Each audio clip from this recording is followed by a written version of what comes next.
दोस्तों, भगत सिंह के बारे में तो आप सभी ने पढ़ा ही होगा। अगर पढ़ा नहीं तो सुना जरूर होगा, और क्यों ना सुना हो। वो थे ही इतने बड़े क्रांतिकारी और देशभक्त।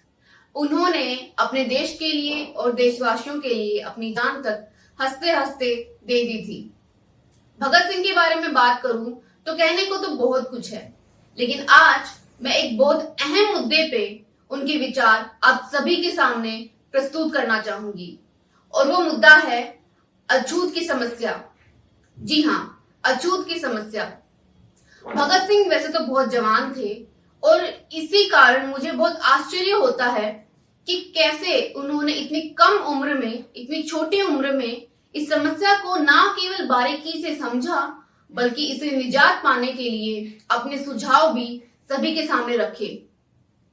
वैसे तो 20वीं सदी में काफी प्रयास चल रहे थे, काफी लोग प्रयास कर रहे थे कि कैसे इस समस्या से निजात पाया जाए, कैसे इस समस्या को खत्म किया जाए। महात्मा ज्योतिबा राव फूले, डॉक्टर बी आर अम्बेडकर, कुछ मुस्लिम लीडर्स भी थे, और कांग्रेस का भी काफी हद तक यही चाहना था कि इस समस्या को खत्म किया जाए, इस समस्या से लोगों को बाहर निकाला जाए। और जब समाज में ये सब वातावरण था, ये बहस चल रही थी, तभी भगत सिंह ने एक लेख लिखा। अछूत का सवाल नामक लेख उन्होंने लिखा, और इस लेख में न केवल उन्होंने अछूतों से जुड़ी कुछ समस्याओं का वर्णन किया, बल्कि उन्होंने अपने ठोस सुझाव दिए कि कैसे अछूतों की प्रगति हो सकती है। 1928 कीर्ति में विद्रोही नाम से ये लेख प्रकाशित हुआ था। हमारे देश के लोगों का मानना था कि अछूत, सो कॉल्ड अनटचेबल्स, अछूतों के स्पर्श करने से उनका धर्म भ्रष्ट हो जाएगा।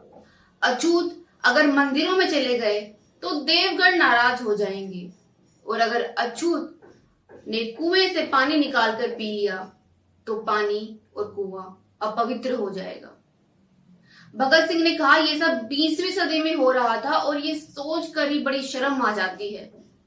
जब तुम एक कुत्ते को अपनी गोद में बिठा सकते हो, उसे अपनी रसोई घर में प्रवेश दे सकते हो, तो कैसे एक इंसान के स्पर्श मात्र से तुम्हारा धर्म भ्रष्ट हो सकता है। हमारे देशवासियों पे जब भी आन पड़ी तो उन्होंने अपने अधिकार मांगने से पीछे नहीं हटे। और क्यों ना मांगे अपने अधिकार, अधिकार मांगना तो हमारा अधिकार है। पर सवाल ये है कि क्या आप अधिक अधिकार, अधिक राजनीतिक अधिकार मांगने के लायक भी हैं? जब आप खुद एक इंसान को इंसान नहीं समझते, उसे पशुओं से भी बुरा व्यवहार करते हैं, बर्ताव करते हैं, जब आप एक इंसान को पीने का पानी देने तक कतराते हैं, उसे पढ़ाई से रोकते हैं, तो आपको क्या अधिकार है और अधिक अधिकार मांगने का? भगत सिंह ने कहा कि अगर ये छुआछात की समस्या से बाहर निकलना है तो लोगों को अपने दिमाग में भरे गंध को निकालना होगा। वो कहते हैं कि जो हम बहुत सालों से चले आ रहे वेद पुराण और धार्मिक ग्रंथ है, उनमें लिखी बातों से बाहर निकलकर एक इंसान होकर इंसान के लिए सोचने की जरूरत है। भगत सिंह ने बताया कि लोग उन्हें कहते हैं कि हम अछूतों से इसलिए नफरत करते हैं क्योंकि वो गरीब हैं, क्योंकि वो गंदे रहते हैं, क्योंकि वो मैला ढोते हैं। तो भगत सिंह ने कहा, बिल्कुल सही कह रहे हो तुम लोग, बिल्कुल सही बात है। वो गरीब हैं, वो गंदे रहते हैं, वो मैला ढोते हैं। पर जरा एक बार अपने दिमाग पर जोर डालकर सोचना कि उनकी इस स्थिति का जिम्मेदार कौन है? किन लोगों ने उन्हें मजबूर किया इस स्थिति पे आने के लिए? अगर तुम किसी इंसान को पढ़ने नहीं दोगे तो वो गरीब ही होगा।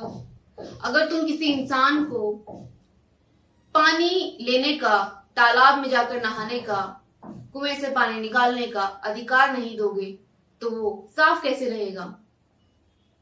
और जहां तक तुम अपनी पवित्रता की बात करते हो कि हम बड़े पवित्र हैं, तुम्हारी पवित्रता भी उन्हीं की वजह से है। अगर वो समाज को साफ सुथरा ना रखे, अगर आसपास की जगह को साफ सुथरा ना रखे, गंद ना साफ करे तुम्हारा, तो तुम भी कोई अपवित्र नहीं। इसलिए तुम्हें तो उनका धन्यवादी होना चाहिए। बजाय कि उनसे नफरत करने के।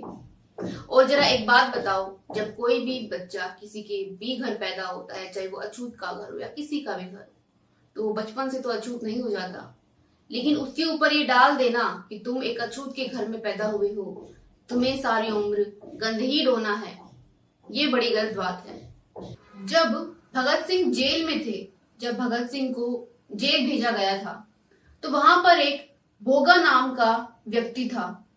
भोगा जेल की साफ सफाई करता था।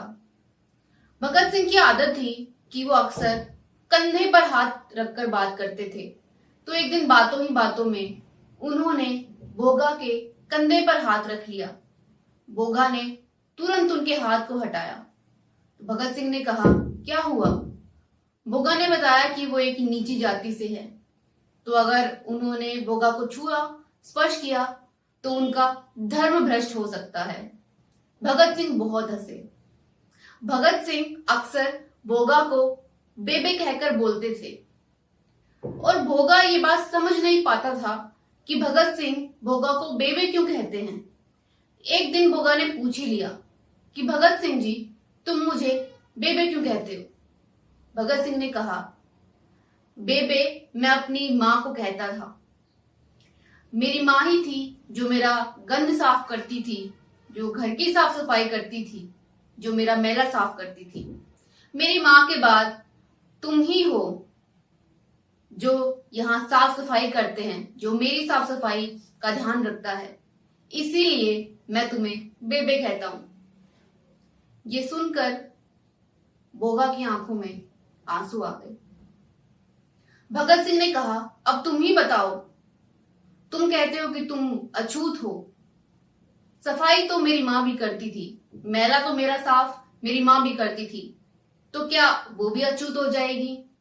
नहीं, जो भी सफाई करता है वो अछूत नहीं होता, बल्कि हमें तो उनका धन्यवादी होना चाहिए। उन्हीं की वजह से साफ सफाई होती है, एक साफ समाज बनता है। भगत सिंह का सपना था ऐसा देश बनाने का जहां लोगों को जाति या धर्म के आधार पर ना देखा जाए, बल्कि उन्हें एक भारतीय होने से जाना जाए। तो कभी भी अगर तुमसे कोई भी पूछे तो तुम गर्व से कह पाओ कि तुम एक भारतीय हो। अंत में मैं आप सभी से यही कहना चाहूंगी कि आपने अगर भगत सिंह को पढ़ा है, समझा है, जाना है, तो आप उनके विचारों पर, उनकी बातों पर जरूर अमल पाएं। और अगर आज भी आपके दिलो दिमाग में कहीं पर भी थोड़ा सा भी मैल है, तो उसे साफ करने का काम आज ही करें। धन्यवाद।